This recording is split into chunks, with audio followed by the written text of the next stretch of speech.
5, 4, 3, 2, 1. Hey boys, welcome back to the Coast to Coast podcast. This is episode 4, part 2.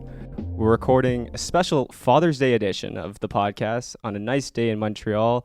How is it in Vancouver, boys? Awesome. It's gorgeous. Blue skies. It's nice. I mean, I haven't been outside for a while, but it's nice. I don't think Ryan's Ryan's seen any sunshine since he's woken up. Hey, No, since we're recording our faces, I opened the blinds, so it's a treat. The trees are green and it's sunny. It's a good day. So yeah, I'm sure everyone's kind of still riding off of this, Raptors high. There's a buzz around AD to the Lakers. Like, that's crazy. So I can't wait to talk about the NBA season and the off season coming up. But let's not forget what the marquee event is on our schedules, or the next marquee event that is on our schedules, and that's the NHL draft. And correct me if I'm wrong, boys, but I'm super excited to have Chris on today as our first ever guest on the Coast to Coast podcast. Yeah, welcome, Chris. Super excited to chat with you. And I think this is going to be a lot of fun, and the timing is good. So we'll see if we can dig out any diamonds in the rough from what you end up giving us in terms of some strategies and stuff like that. But we'll see. Yeah, welcome, Chris. Looking forward to it. Welcome. Yeah, thanks, guys. I appreciate that. I'm really looking forward to it on Father's Day, and I just didn't realize I was the first guest, so this is great. Lots of pressure. So You're getting in early. we'll see if we can set the bar low enough for you guys to go up from here.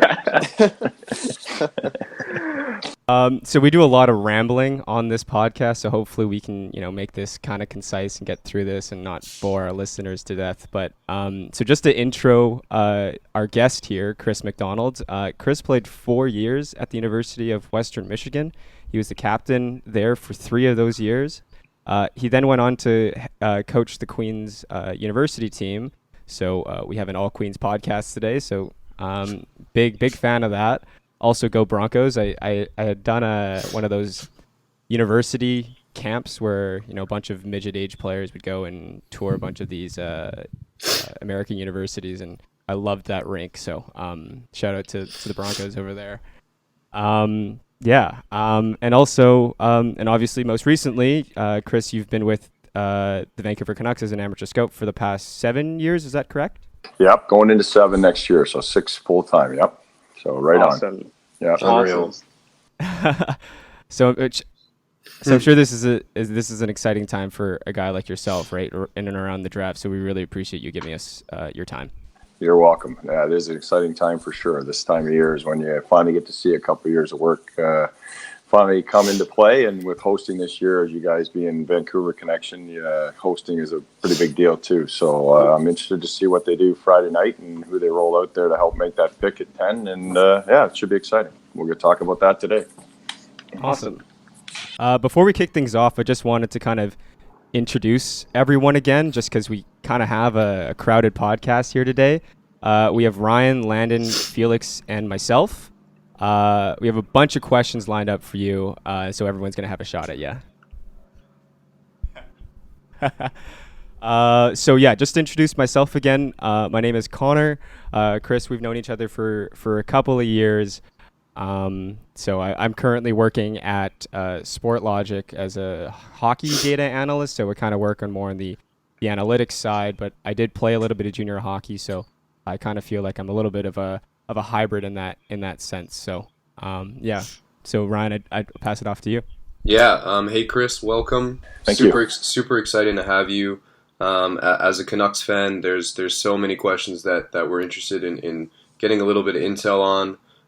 Right now I'm working in digital marketing and trying to parlay that into a career in sports media, maybe sports writing. But that's pretty much the goal, and for now we're just having fun, and we're really stoked to have you on today. So thank you. Great, you're welcome.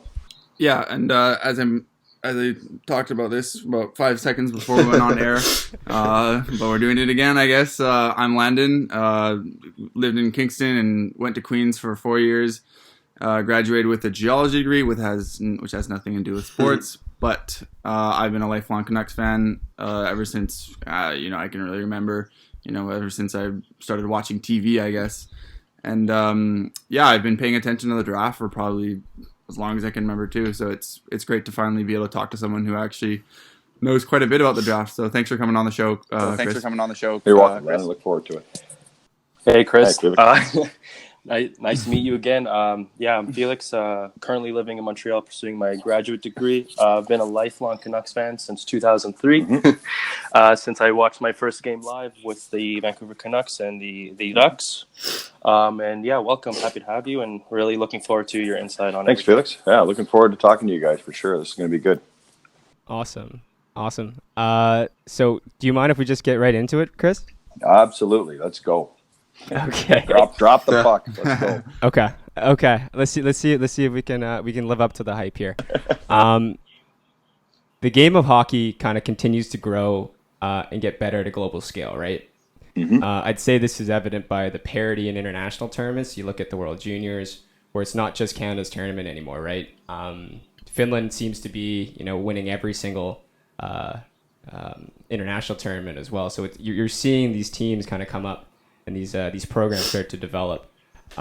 So I guess, how are NHL teams trying to adapt and keep up to like this expansion in terms of players coming from different regions, given the limited resources that you guys have? Is there something like, is that where your analytics department kind of adds a little bit of value? Well, yeah, I think there's two parts to that. Those teams that have been successful. First of all, let me start at the back end. Our analytics department is helpful across the board with what they've been doing for us.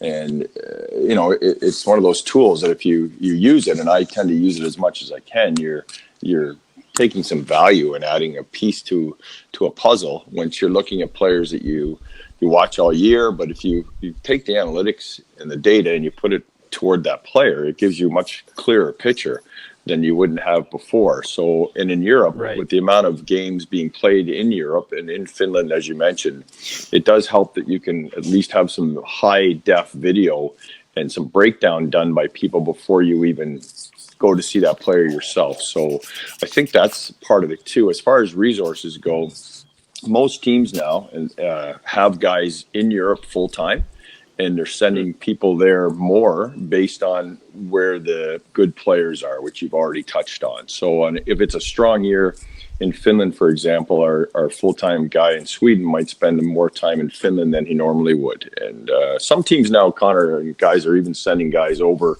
on a 3-week stints and back for a week from North America. So you're hitting on something there fairly accurate.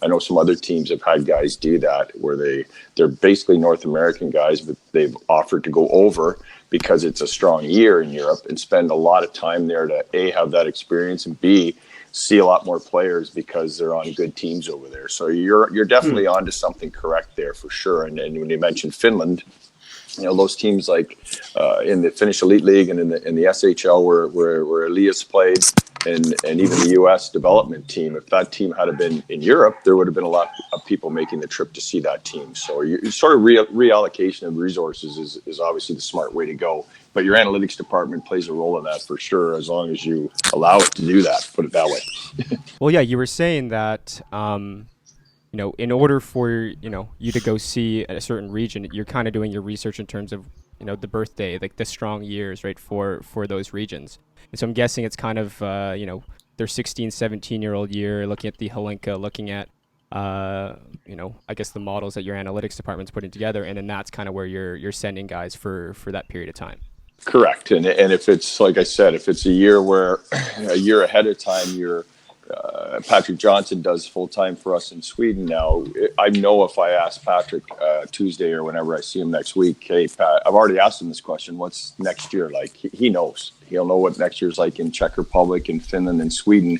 And then it's up to Judd or Jim or the guys in management to say, okay, maybe we should be reallocating our schedules here a little bit. And the West had a strong year last year, and Quebec was a little lighter. So you're definitely correct in saying that you need to move people around to make sure you're getting the right number of quality views and seeing those big tournaments that you already mentioned. That's great. Yeah. Yeah, I love that. I'm just going to jump in because it was a phenomenal answer and super interesting. And what sort of spurred us to ask that question was, we see teams like Florida who are so good at picking great Finnish players and aren't afraid to sort of reach maybe a few picks ahead of where they're projected to go because they know so much more about those players than other teams do. So I just feel like that's super interesting as well. And even with a team like Tampa Bay, I mean, Vasilevsky and Kucherov are both Russians who fell a little bit in their draft. And I feel like had they been scouted more regularly by other teams, maybe Tampa Bay wouldn't even have had the chance to pick those guys. But that's sort of where the inspiration for that question came from. So amazing answer and super cool to know how that works for sure. Yeah, and to take it a step further, and you guys are bang on with this. Take it a step further and do a little background check into how Alex Edler became a Vancouver Canuck. Phenomenal story.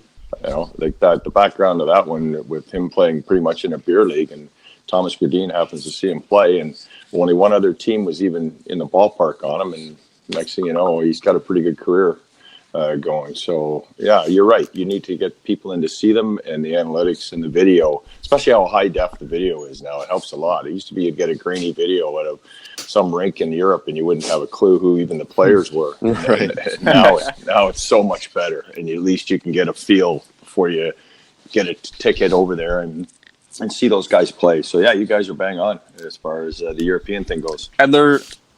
Edler was third round, wasn't he? Was he in the third round? Did we grab him there? Yeah, that's awesome. Yeah, I think the Canucks have a great identity with Swedish players. Just like Connor was mentioning, Florida with Finnish, and then recently Tampa with Russian players. So yeah, I think we've been kind of the poster boy for Swedish players, I would say. Maybe Detroit for a little bit too, but Detroit has drafted a lot of great foreigners. It's going to be harder so. to do what Detroit did in the Datsuk years. And right. That's I think what you're talking about is a little bit of that. 10 years ago or 8 years ago, you might have been over there and scooped a bunch of guys in the 6th, 7th round. You're not going to get away with that anymore. Or even Pavel Bure. No, definitely not. Right? Yeah, that's a great point. Yeah, and go back even and look in the. You want to go back that far? Go back and look in the mid '80s and see the number of Russians that were elite Russian world class players that were drafted in the 9th and 10th round of teams because they didn't even know if they'd come. But that's another podcast.